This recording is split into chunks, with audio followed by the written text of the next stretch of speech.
Halo kawan pajak, kembali lagi di podcast Cermati. Cerita reformasi terkini, hanya di Cermati. Di podcast Cermati, kita selalu membahas topik yang hangat dan up to date. Jadi buat kawan pajak yang ketinggalan episode sebelumnya, bisa langsung nonton aja di YouTube Direktorat Jenderal Pajak. Karena di episode keempat kali ini, kita bakal ngobrolin topik yang masih hangat diperbincangkan. Apakah itu? Saksikan nanti bersama saya, Delviana Primasinta. Undang-Undang Nomor 11 Tahun 2020 tentang Cipta Kerja telah diundangkan pada 2 November 2020. Sesuai namanya, undang-undang ini diharapkan dapat menciptakan lapangan pekerjaan, menarik investasi, dan memberikan keadilan usaha. Hari Kamis kemarin, Direktorat Jenderal Pajak telah melaksanakan sosialisasi lanjutan terkait Undang-Undang Cipta Kerja ini. Terlebih lagi, Undang-Undang Nomor 7 Tahun 2021 tentang harmonisasi peraturan perpajakan juga telah diundangkan. Nah, kawan pajak, bagaimana sih hubungan antara Undang-Undang Ciptaker ini dan Undang-Undang Harmonisasi Peraturan Perpajakan? Dan bagaimana mereka saling melengkapi? Untuk menjawab pertanyaan ini telah hadir bersama kita di Studio 1 Lantai 16 Kantor Pusat Direktorat Jenderal Pajak, Direktur Peraturan Perpajakan 1 Bapak Hestu Yoga Saksama. Yeay! Selamat siang, Pak. Selamat siang, Delvi. Bapak kabar, Pak? Apa kabar? Baik sekali, sehat. Sehat, semoga senantiasa sehat, selalu dalam lindungan Tuhan Yang Maha Esa. Amin. Pak, udah hampir 3 tahun nih kita ngalamin pandemi. Ada perubahan apa nih Pak dalam kehidupan sehari-hari? Apalagi jadi lebih rajin olahraga? Iya, memang harus dibarengi dengan olahraga ya, karena memang kondisi kayak gitu. Tapi kan kita cari olahraga yang aman-aman saja kan gitu ya, banyak di rumah, bergerak macam-macam begitu. Walaupun di luar juga udah mulai juga kan begitu, tapi kita tetap harus menjaga kondisi badan kita. Oke, terima kasih sebelumnya Bapak udah hadir di podcast Cermati Pak, di tengah kesibukan yang pastinya padat banget ya Pak ya. Nah Pak, siang ini kita bakal ngobrol tentang Undang-Undang Cipta Kerja. Ya. Tapi sebelum kita ngobrol lebih dalam lagi, boleh dong Pak sedikit di-refresh dulu, apa sih yang melatar belakangi ditetapkannya Undang-Undang Cipta Kerja ini? Iya, kalau bicara Undang-Undang Cipta Kerja kan ini memang sudah di tahun 2020 waktu itu ya, sekitar akhir 2020 bulan Oktober November. Jadi memang Undang-Undang Cipta Kerja ini kan nggak hanya bicara pajak ya, walaupun kita bicaranya nanti spesifik yang pajak begitu ya, tapi undang-undang ini begitu luas. Cipta Kerja itu latar belakangnya adalah bahwa situasi perekonomian Indonesia itu memang butuh benar-benar suatu terobosan, suatu pergerakan yang bisa mendongkrak ekonomi, utamanya nanti yang dalam konteks untuk menciptakan lapangan kerja yang seluas-luasnya.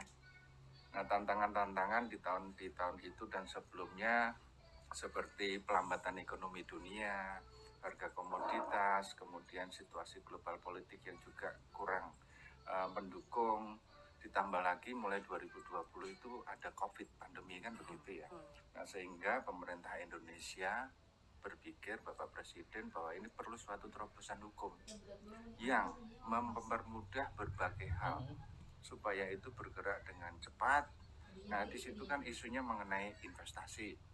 Bagaimana mendorong investasi sebaik-baik secepat-cepatnya. Kemudian masalah tenaga kerja, aturan-aturan di tenaga kerja, lingkungan hidup, kemudian juga perizinan dan kemudian berusaha yang lain-lain. Dan kita juga punya yang namanya kemudahan usaha di bidang perpajakan sebagai bagian dari yang kita masukkan ke dalam Undang-Undang Cipta Kerja tersebut. Oke, nah di dalamnya ini kan isinya banyak banget ya Pak ya. Nah terus hubungannya dengan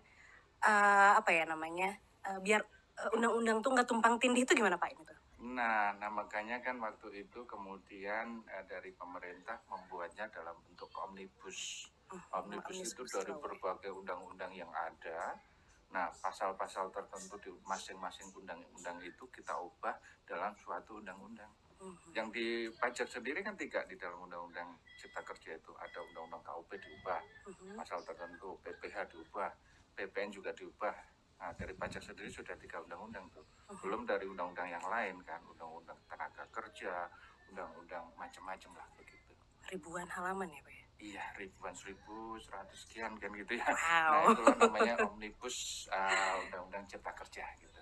Oke, nanti kita masuk lebih dalam lagi, tapi sebelumnya kita akan menyaksikan video yang berikut ini.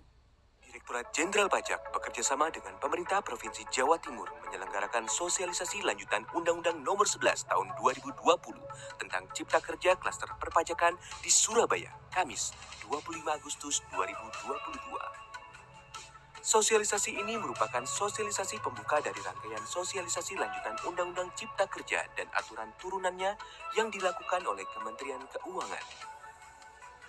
Kegiatan sosialisasi ini dihadiri oleh wajib pajak di lingkungan Kanwil DJP Jawa Timur 1 dengan menghadirkan staf ahli bidang kebijakan penerimaan negara Ibu Oza Olavia, staf ahli bidang peraturan dan penegakan hukum pajak Bapak Iwan Juniardi, Direktur Penyuluhan Pelayanan dan Hubungan Masyarakat Bapak Nelmal Drinur, Direktur Peraturan Perpajakan 1 Bapak Hestu Yoga Saksama, Direktur Peraturan Perpajakan 2 Bapak Estu Budiarto, dan Kepala Kanwil DJP Jawa Timur 1 Bapak John Hutagao.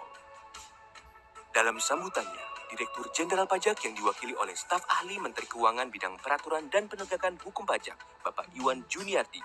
Bapak Presiden Republik Indonesia Bapak Joko Widodo secara tegas telah memberikan arahan kepada kementerian dan lembaga bahwa dalam rangka pemenuhan meaningful participation tadi perlu dilakukan sosialisasi lanjutan Undang-Undang Cipta Kerja secara masif pada bulan Agustus sampai September 2022. Kegiatan ini juga turut mengundang Gubernur Jawa Timur yang diwakili oleh Sekretaris Daerah Jawa Timur Bapak Adi Karyono, yang dalam sambutannya mendukung penuh upaya Kementerian Keuangan dan Direktorat Jenderal Pajak dalam melakukan kegiatan sosialisasi Undang-Undang Cipta Kerja Klaster Perpajakan serta siap mengimplementasikan dengan sebaik-baiknya. Direktorat Jenderal Pajak berharap agar informasi atas pasal-pasal perpajakan yang diatur dalam Undang-Undang Cipta Kerja pada kegiatan ini dapat tersampaikan. Juga, agar tercapainya transparansi partisipasi secara bermakna dari pemangku kepentingan perpajakan dalam proses perbaikan pembentukan Undang-Undang Cipta Kerja ini. Pajak kuat, Indonesia maju. Nah, hari Kamis kemarin, Pak, tanggal 25 Agustus, DJP bersama Kementerian Keuangan kan ngadain pelaksanaan kick-off sosialisasi Undang-Undang Cipta Kerja. Nah, itu bersama para stakeholders juga ya, Pak ya? Iya, betul. Nah, waktu itu kita mengundang baik itu kalangan wajib pajak, pengusaha, kemudian akademisi, termasuk dari pemerintah daerah, juga ada Pak Sekda Jawa Timur, Provinsi Jawa Timur. Nah, kita memang merefresh kembali. Kalau dari sisi pajak kan Undang-Undang Cipta Kerja itu sudah terimplementasi dengan baik karena aturan turunannya pun sudah selesai dari sisi pajak ya. Setelah Undang-Undang Cipta Kerja itu kemudian kita menerbitkan PP nomor 9 dan PMK nomor 18 tahun 2021. Jadi kami juga ingin melihat apakah itu terimplementasi dengan baik gitu loh dari apa substansi yang ada di Undang-Undang Cipta Kerja tadi.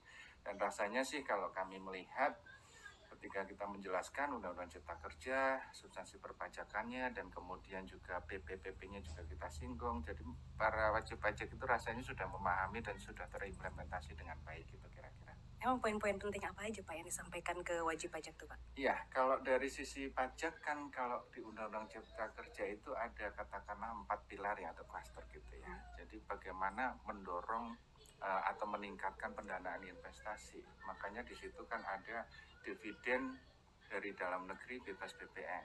Oh, ini salah satu yang perubahan ya, Pak? Betul. Oke. Nah, dividen yang dari luar negeri itu juga bebas sepanjang diinvestasikan di dalam negeri. Nah, itu di undang-undang, kemudian di PP PMK-nya sudah kita tegaskan, kita atur. Nah, itu sudah berjalan dengan baik. Banyak sekali yang memang ada di dalam Undang-Undang Cipta Kerja tadi kan pendanaan investasi. Tunggu dulu, sorry Pak. Nih, kalau tentang investasi ada klausulnya nggak, Pak?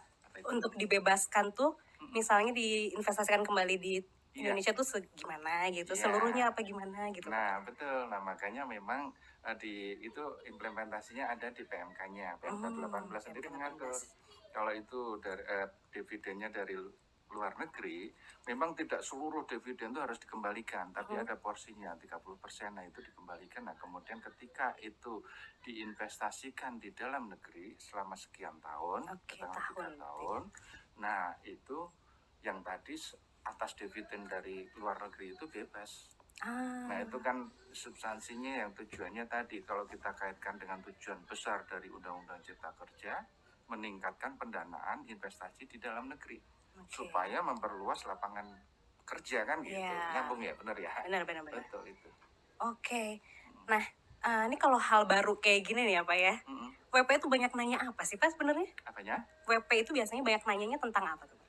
Nah, substansinya kan kemarin banyak ya, dan kalau sekali lagi saya sampaikan bahwa dengan CIP undang-undang sendiri, PP 9, PMK 18, sepertinya mereka udah paham. Memang secara gambar besarnya, garis besarnya mereka tidak ada banyak pertanyaan, artinya mereka paham. Dan itu sudah terimplementasi, karena udah 2 tahun juga kan gitu ya. Nah, ada 1-2 yang memang seperti masalah faktur pajak. Kalau penjual menjual barang tetapi ke distributor ke ini itu faktur pajaknya harus lengkap kan gitu ya. Iya. Kalau orang pribadi yang membeli dia harus ngasih NIK kan gitu ya. Oke, kalau dulu bisa nggak pakai NIK, bisa nggak Kalau- pakai NPWP. Kalau Iya, sekarang kalau sekarang minimal wajib. NIK ya Pak ya? Iya, NIK wajib. Nah, disitulah ada pertanyaan kalau kemudian yang di pembelinya itu nggak mau ngasih NIK gimana kan gitu. Nah, itu Oke. tapi maksud saya secara keseluruhan dari substansi yang ada di Cipta Kerja itu sendiri dengan PP 9 dan PMK 18 itu rasanya sudah berjalan dengan baik gitu. Oke. Nah, kita move sedikit ke klaster bidang perpajakan, Pak. Iya, Kan di situ statementnya klaster bidang perpajakan yang memiliki tujuan kemudahan berusaha. betul. Substansinya apa nih, Pak? Kemudahan berusaha di sini. Iya, nah itu dia. Tadi kan selaras dengan tujuan besar Undang-Undang Cipta Kerja itu memperkuat ekonomi dan memperluas lapangan kerja, maka klaster kemudahan usaha di bidang perpajakan itu juga kita bangun ke arah sana. Yang pertama, nah tadi sempat saya singgung, pertama itu meningkatkan pendanaan investasi. Yang kedua, mendorong kepatuhan wajib pajak secara sukarela, kemudian meningkatkan kepastian hukum, dan juga ini penting juga meningkatkan keadilan iklim berusaha. Kita perbaiki iklim berusaha dari instrumen pajak. Memang sebelumnya nggak adil, Pak. Iya, kita meningkatkan. Kalau saya Oke. katakan meningkatkan bukan berarti sebelumnya enggak kan gitu Oke. ya. Ini kita tambahi gitu supaya lebih adil gitu, Oke. semakin baik kan gitu. Misalnya gimana tuh, Pak? Yang keadilan. Iya, nah yang tadi saya cerita mengenai NIK. Jadi kalau satu pabrik menjual kepada orang pribadi, katakanlah jual semen, belinya 1 bulan 50 ton. Dan orang pribadi tadi bilang, saya nggak punya NPWP. Nah, artinya nih, apa iya dia bangun rumah sendiri. Nah, kalau bangun rumah sendiri aja dengan 100 ton sebulan, Iya. rumahnya kayak apa kan gitu Iya, ya. iya. Iya, pernah belum bangun rumah dengan 100 ton sebulan? Belum, Pak. Belum ya. Masih Nah, ngontrak kebetulan, Pak. masih sekali-sekali deh, mohon maaf. Ya, artinya apa? Nah, kalau orang pribadi yang beli semen 100 ton sebulan dan itu terus-menerus dan dia mengatakan saya nggak punya NPWP, ini kan nggak fair kan gitu ya. Artinya ada orang pribadi yang sebenarnya dia itu beli tapi dijual semen tadi, Iya. ya kan? Dia itu punya usaha sebenarnya, tapi dia nggak mau punya NPWP.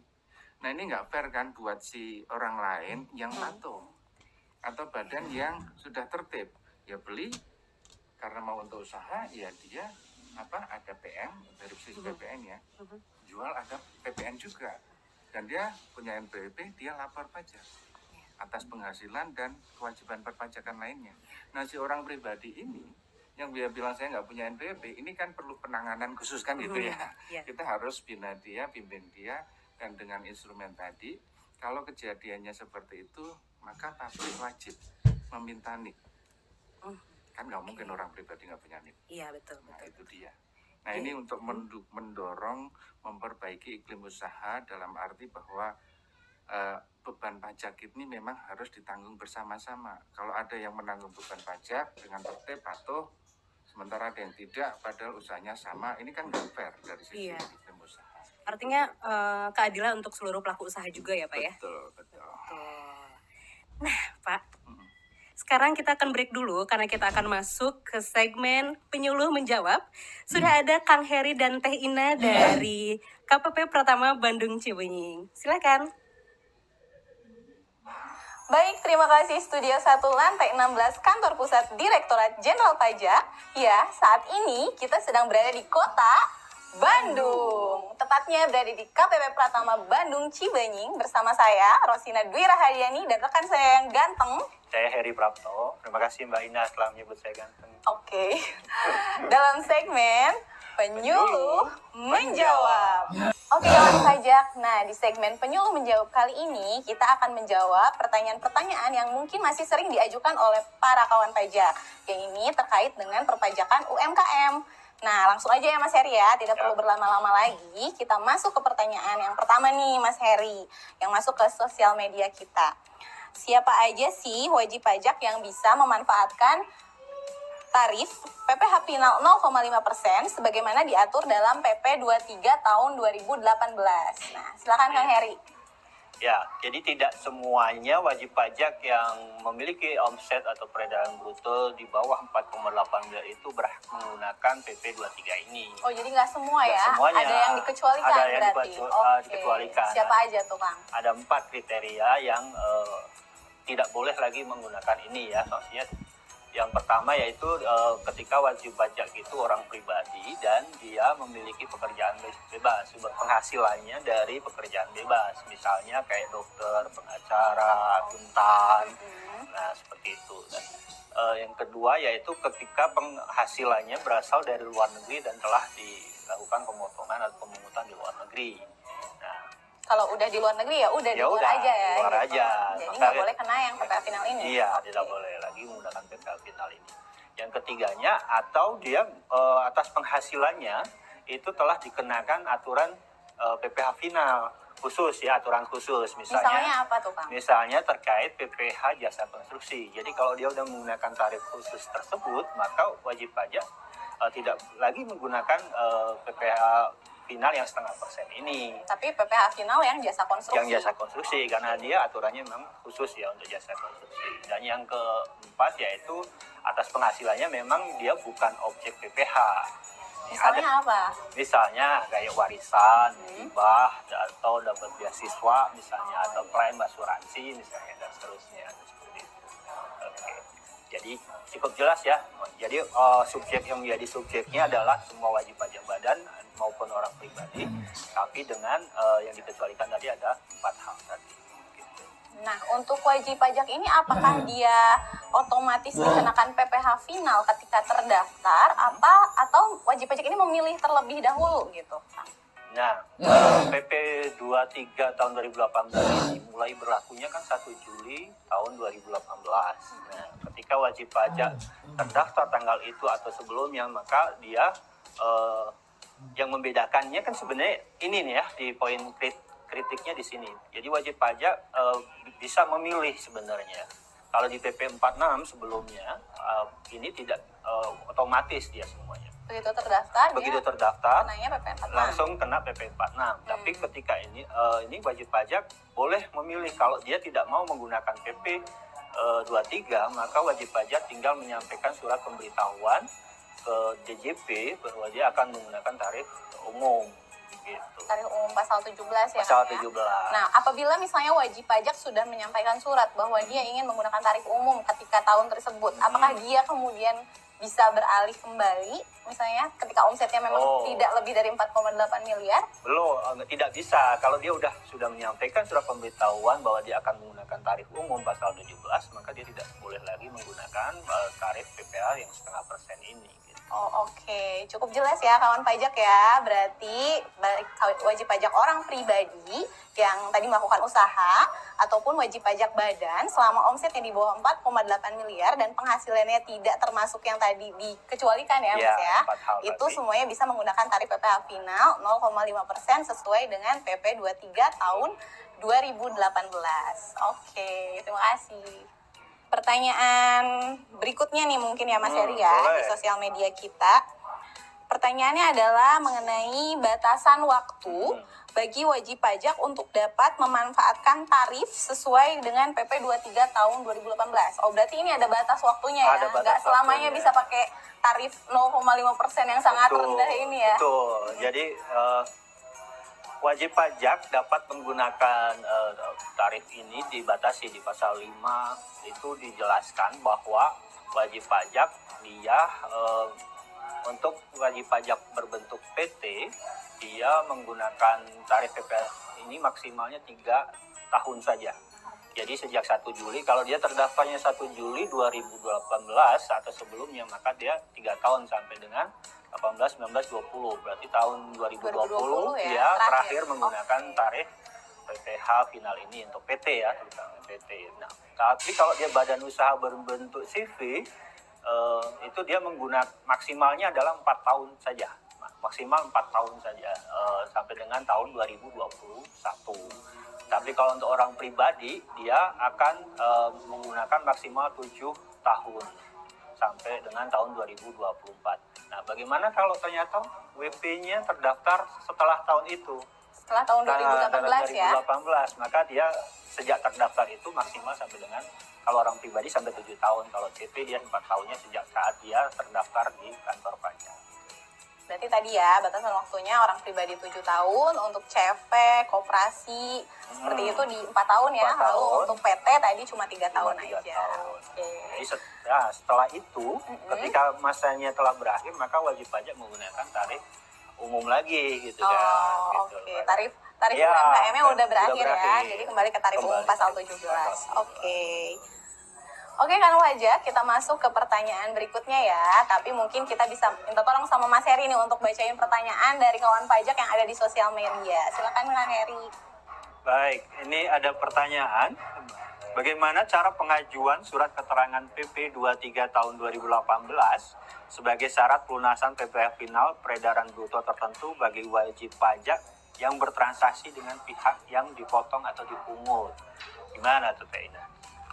Oke, jadi untuk para wajib pajak yang tadi ya, yang berhak untuk memanfaatkan tarif sesuai dengan PP 23 tahun 2018, wajib pajak silakan mengakses akun DJP online masing-masing, lalu di sana ada menu KSWP Mas Heri ini di menu layanan ya. Nanti kawan pajak bisa mencetak sendiri surat atau surat keterangan PP 23-nya di situ. Nah, kawan pajak kemudian mengeprintnya, mencetaknya dan memberikan salinannya ke pemotong atau pemungutnya agar ketika nanti bertransaksi para pemotong dan pemungut bisa memotong dan memungut PPh-nya itu PPh final peredaran bruto tertentu sebesar 0,5% gitu ya Mas Eri dan kawan pajak. Oke. Mau bacain Pertanyaan lagi nih. Ini Oke. banyak banget pertanyaannya Ada nih banyak kebetulan. ya? Iya. Karena paling hot gitu Paling ya tentang hot. UMKM. Oke, betul ini. Oke, yang selanjutnya ya. Apakah dengan berakhirnya masa pemberlakuan PPh final PP 23 tahun 2018 pada Desember 2020 yang PT tadi akan merugikan UMKM tersebut? Ya betul, kan tadi kan untuk PT ya, wajib pajak badan yang berbentuk PT itu kan berlakunya 3 tahun ya. Kalau misalnya kita hitung 2018, itu 3 tahunnya berakhir di 2020. Berarti pada 2021, wajib pajak PT harus menggunakan tarif PPh badan dengan tarif normal ya, pasal 17, yaitu sekarang kalau di 2022 ini ada di kisaran 22% ya Mas Heri. Kalau dulu mungkin di 25%. Nah, tapi jangan khawatir, pemerintah tetap memberikan ada fasilitas khusus nih untuk wajib pajak yang masuk kategori UMKM. Jadi untuk para wajib pajak ya badan ya yang peredaran brutonya itu masih berada di rentang 50 miliar. Nah, sampai dengan peredaran bruto 4,8 miliar itu tarifnya masih 50% dari tarif pasal 17, tarif normal PPh badan. Jadi kira-kira masih 11% gitu kurang lebih ya Mas Heri ya. Jadi masih ada kemudahan-kemudahan dan fasilitas terkait perpajakan yang diberikan pemerintah ya, walaupun si PP 23-nya tadi udah nggak bisa digunakan gitu. Oke, nah berikutnya nih kawan pajak ada pertanyaan, mungkin pertanyaan terakhir ya, pertanyaan terakhir. Nah pertanyaan ini kita minta Mas Heri deh untuk jawab ya. Jadi sebagai tadi kan pembuka Mas Heri, penutupnya Mas Heri lagi. Bagaimana perubahan pengenaan PPh final peredaran bruto tertentu terkait diundangkannya Undang-Undang Harmonisasi Peraturan Perpajakan yang paling hot nih, Undang-Undang HPP Mas Heri? Iya, begini kawan-kawan. Yang tadi dijelaskan bahwa untuk badan tadi mendapatkan fasilitas 50% kan untuk omsetnya di bawah 4,8 miliar. Nah, khusus untuk orang pribadi di Undang-Undang HPP itu ada PTKP. Jadi yang sebelumnya wajib pajak untuk UMKM ini kan mendapatkan langsung ya brutonya berapa, langsung dikalikan tarif 0,5%. Tapi mulai tahun 2022 ini wajib pajak dengan peredaran bruto sampai dengan 500 juta dia tidak perlu lagi membayar PPh sebesar 0,5%-nya. Jadi sampai 500 juta Sampai tuh masih belum 500 juta. dikenakan ya? Betul, belum dikenakan PPh 0,5%. Nanti ketika omsetnya melebihi 500 juta, nah selisihnya itulah nanti yang dikalikan 0,5%. Jadi ya kalau dihitung-hitung misalnya nih, saya kasih contoh deh gambaran biar lebih jelas ya. Misalnya ada wajib pajak memiliki omset 100 juta per bulan misalnya. Kalau sebelumnya tiap bulan Januari langsung dikalikan 0,5%. Jadi tiap bulan udah bayar 500.000 gitu ya? 500.000 dikalikan 12 bulan itu jadi 6 juta ya. Nah sekarang sampai dengan misalnya Januari, Februari, Maret sampai dengan Mei 5 bulan itu dia 500 juta. Nah 500 juta ini tidak lagi dilakukan pemotongan pembayaran 0,5%. Jadi wajib pajak bisa berhemat di situ sampai dengan 500 juta. Bahkan bisa jadi kalau omsetnya masih di bawah 500 juta, wajib pajak tidak membayar PPh 0,5% sama sekali. Oke, berarti itulah bentuk keberpihakan pemerintah kepada Betul. wajib pajak UMKM ya Mas Heri? Iya, jadi semua nanti bisa menikmati kalau memang omsetnya 500 juta. Ya kita berharap sih sebenarnya wajib pajak atau kawan pajak dia mendapatkan omset lebih 500 juta kan. Iya. Biar dia sama-sama kita bisa berkontribusi, sekaligus dia juga tingkat kesejahteraannya pasti lebih naik kan kalau omsetnya lebih besar. Berarti ini juga menjawab keresahan para wajib Iya. pajak UMKM ya, yang suka Betul. bertanya-tanya, kok kalau karyawan ada PTKP, kami yang Iya. UMKM nggak ada PTKP ya, berarti Mulai sekarang ada ya yang OP, orang pribadi. Melalui Undang-Undang HPP ini sejak tahun pajak 2022 wajib pajak mendapatkan orang pribadi UMKM mendapatkan PTKP sebesar 500 juta untuk omsetnya. Jadi tidak perlu lagi bayar pajak setelah kalau omsetnya masih di bawah itu. Gitu. Oke, baik kawan pajak, udah cukup banyak ya pertanyaan yang kita jawab pada hari ini. Terima kasih Mas Heri atas jawaban-jawabannya. Sama-sama. Mudah-mudahan memberikan pencerahan dan informasi yang update ya bagi para wajib pajak UMKM dimanapun berada. Nah, kami kembalikan ke Studio 1 lantai 16 Kantor Pusat Direktorat Jenderal Pajak. Saya Rosina Dwi Rahadiani dan rekan saya Saya Heri Prapto. pamit undur diri. Sampai ketemu lagi dalam segmen Penyuluh Menjawab. Dadah. Oke, kembali lagi di Studio 1 lantai 16 Kantor Pusat Direktorat Jenderal Pajak. Masih bersama Pak Yoga. Kita lanjut lagi, Pak? Silakan. Mari. Oke, nah Pak, saat ini Undang-Undang HPP sudah ditetapkan. Tapi masyarakat masih bertanya juga nih Pak, gimana Undang-Undang Ciptaker ini mengatur tentang pajak? Dan bagaimana sih Pak kedudukan Undang-Undang Harmonisasi Peraturan Perpajakan dengan Undang-Undang Ciptaker ini Pak? Ya, memang agak sedikit berbeda, walaupun nanti akan kelihatan bahwa ada juga kaitannya kan gitu ya, ada kesinambungan juga. Nah, kalau tadi Undang-Undang Cipta Kerja itu untuk memperkuat ekonomi dan menciptakan lapangan kerja, memperluas seluas-luasnya begitu. Nah, sorry. Undang-Undang HPP ini agak berbeda dalam konteks tujuan utamanya adalah ini bagian dari reformasi perpajakan, khususnya yang dari aspek tax policy, kebijakan regulasi kan begitu. Nah, dalam konteks reformasi perpajakan tentunya kita butuh penguatan-penguatan untuk meningkatkan penerimaan pajak juga kan gitu ya. Nah, makanya kan kita lihat bahwa di dalam Undang-Undang HPP ini ada seperti misalnya tarif PPN dinaikkan dari 10% menjadi 11% dan nantinya menjadi 12% kan gitu. Kemudian tarif PPh badan yang dulu di Omnibus Law yang tahun 2020 awal itu diturunkan menjadi dari 25 menjadi 22 dan kemudian nantinya menjadi 20 kita tahan. Menjadi tetap 22, nggak jadi turun ke 30 karena memang kita dalam konteks ketika pandemi Covid berjalan ini seluruh negara di dunia ya rata-rata begitu terutama negara maju itu memang harus menguatkan aspek perpajakannya penerimaan negara dari dalam negeri yang memang untuk mendukung perekonomiannya karena pandemi Covid itu kan costly, very much costly gitu loh dan seluruh negara pun mengeluarkan program-program PEN kalau di Indonesia. Nah ini kan kemudian kita harus perlu menyehatkan APBN Nah, Oke. salah satunya adalah dengan melakukan reformasi perpajakan, regulasi yang nanti tujuannya adalah memperkuat penerimaan pajak. Nah, inilah muncul Undang-Undang HPP. Walaupun beberapa substansi yang ada di Undang-Undang HPP itu juga ada kaitannya dengan yang di Cipta Kerja tadi. Oh, berarti sifatnya saling melengkapi ya Pak, Undang-Undang Iya, HPP, betul. menguatkan gitu ya Pak? Menguatkan, betul. Oke. Nah, contohnya seperti sanksi ya. Waktu di Cipta Kerja sudah banyak sekali kita lakukan moderasi sanksi administratif. Nah, di Undang-Undang HPP kita juga melakukan moderasi lanjutan. Oke. Nah, termasuk juga misalnya untuk masalah pidana perpajakan.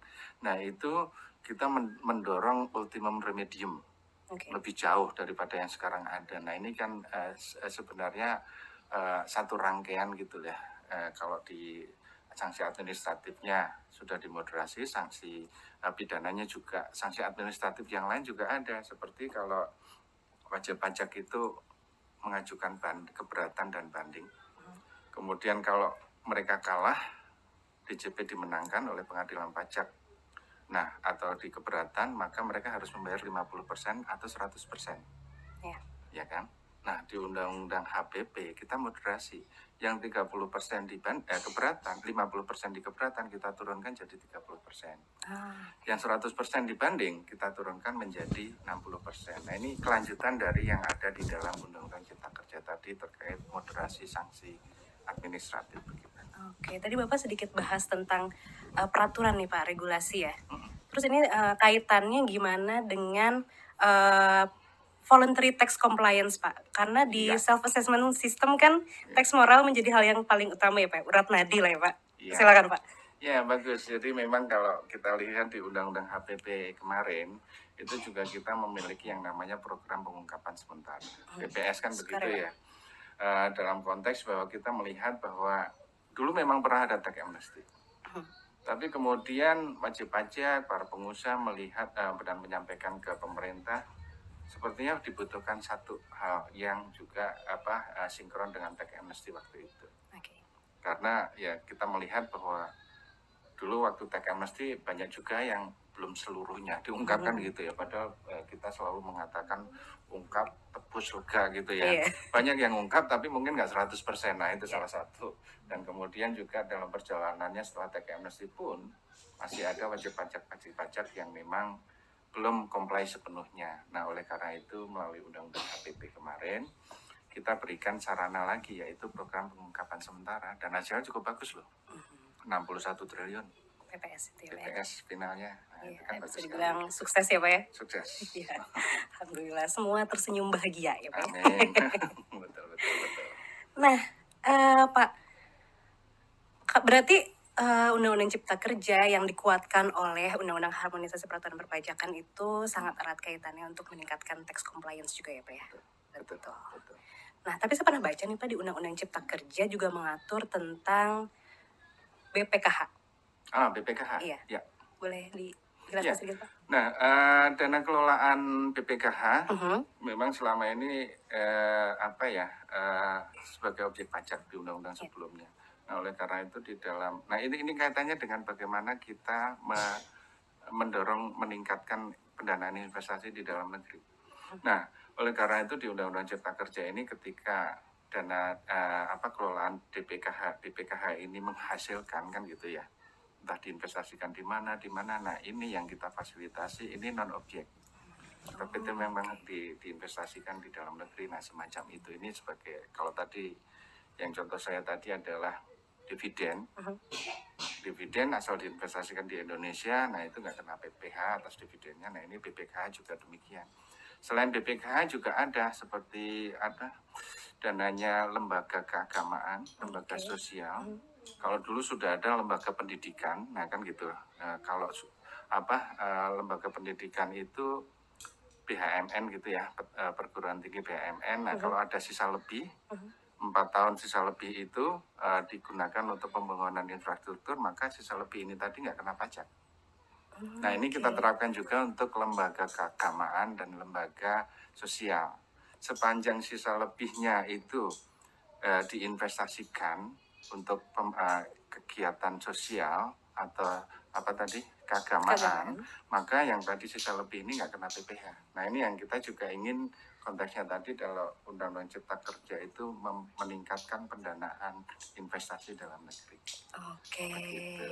Kalau setoran penyelenggaraan ibadah haji, Ya. keagamaan bebas Ya, objek, bukan objek pajak itu, Pak? ya. Oke, gitu berarti ya. Kalau Karena itu kan penyelenggaraan. setoran ya. Jadi kalau saya mau ikut haji kemudian saya bayar kan atas uang yang saya setorkan tadi sebenarnya pajaknya sudah duluan atas penghasilan itu. Nah, Oke. untuk si BPKH-nya juga memang tidak dikenakan PPh gitu. Oke, Termasuk dana kelolaannya. luas banget ya Pak ya berarti ya yang diaturnya. Betul. Nah makanya nih Pak, pasca diberlakukannya Undang-Undang Cipta Kerja dan Undang-Undang HPP ini, wajib pajak masih sering bertanya Pak. Oh ya? Delvia nih pemeriksaan nih Pak, Oh oke. FPP. Nah terus PP tuh suka nanya saat diperiksa, jadi pakai sanksi di aturan yang mana nih gitu. Iya, oh sanksi aturan yang mana? Iya. Jadi sebenarnya kalau kita bicara sanksi itu secara detail kan sudah diatur di PMK 18. Ada transisinya kalau penerbitan STP-nya kapan atau SKP-nya kapan, nah ini pakai yang mana. Jadi kalau kita bicara sanksi itu kan ketentuan formil ya. Iya. Ya, ketika ya inilah kalau putusan itu diterbitkan setelah berlakunya Undang-Undang Cipta Kerja, ya sudah pakai sanksi yang baru. Sanksi yang terbaru. Ya sesuai Undang-Undang HPP yang kalau bunga itu sesuai suku bunga acuan Menteri Keuangan Plus upliftnya Yes. semacam itu. Nah kalau ketetapan atau apa misalnya putusan keberatannya munculnya setelah Undang-Undang HPP berlaku ya kita sudah menggunakan undang-undang yang baru, sanksi yang baru tadi, kira-kira seperti itu. Jadi undang-undang yang baru yang telah ditetapkan ya Pak ya. Itu betul benerannya ada di PMK 18 PMK tahun 18 2021. 2021. Oke Pak, kita masuk ke pertanyaan terakhir nih Pak. Oke. Dari tadi kita udah ngomongin tentang latar belakang, udah bahas tentang hubungannya seperti apa sih Ciptaker sama undang-undang harmonisasi peraturan perpajakan. Nah juga terkait kemudahan usaha. Nah sebagai penutup Bapak silahkan memberikan closingnya, harapan Bapak bagaimana dengan diberlakukannya undang-undang ini Pak. Ya, nah ini kalau Cipta Kerja tentunya substansinya lebih banyak kepada kemudahan ya, relaksasi, kemudahan, moderasi sanksi dan segala macam. Nah itu adalah suatu niatan baik dari pemerintah untuk supaya justru dengan seperti itu kita mengharapkan wajib pajak itu menjadi lebih tertib. Kalau kita bicara sanksi yang upliftnya itu semakin meningkat, makanya itu tujuannya mendorong WP jangan sampai kesalahan sampai diperiksa kan gitu ya, upliftnya paling tinggi. Tapi dia tahu oh ada yang salah segera diperbaiki, sanksinya paling ringan. Nah kira-kira seperti itu. Nah untuk itu ya silahkan dimanfaatkan dengan baik, dipahami substansinya dan memang tujuannya adalah untuk kemudahan-kemudahan bagi wajib pajak, silahkan saja dimanfaatkan dengan sebaik-baiknya.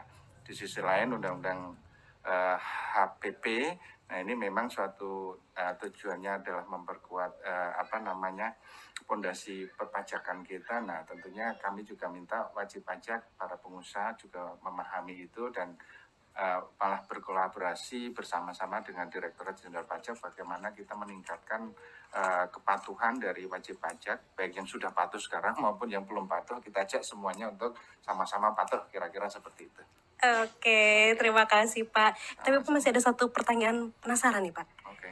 Terkait Undang-Undang Cipta Kerja ini, apakah DJP masih akan terus melaksanakan sosialisasi terkait pemenuhan meaningful participation gitu Pak? Ya, nah ini kan satu bagian dari itu. Kemarin di kick off di sosialisasi di Surabaya juga sudah kita lakukan. Nah kita melihat nanti kemungkinan ada seminar atau apa ya kita akan lakukan supaya pemahaman masyarakat dan tentunya dengan substansi yang begitu baik bagi para wajib pajak. Nah kami berharap ini memang dukungan dari para wajib pajak pengusaha terhadap klaster kemudahan berusaha di bidang perpajakan ini memang semakin kuat gitu.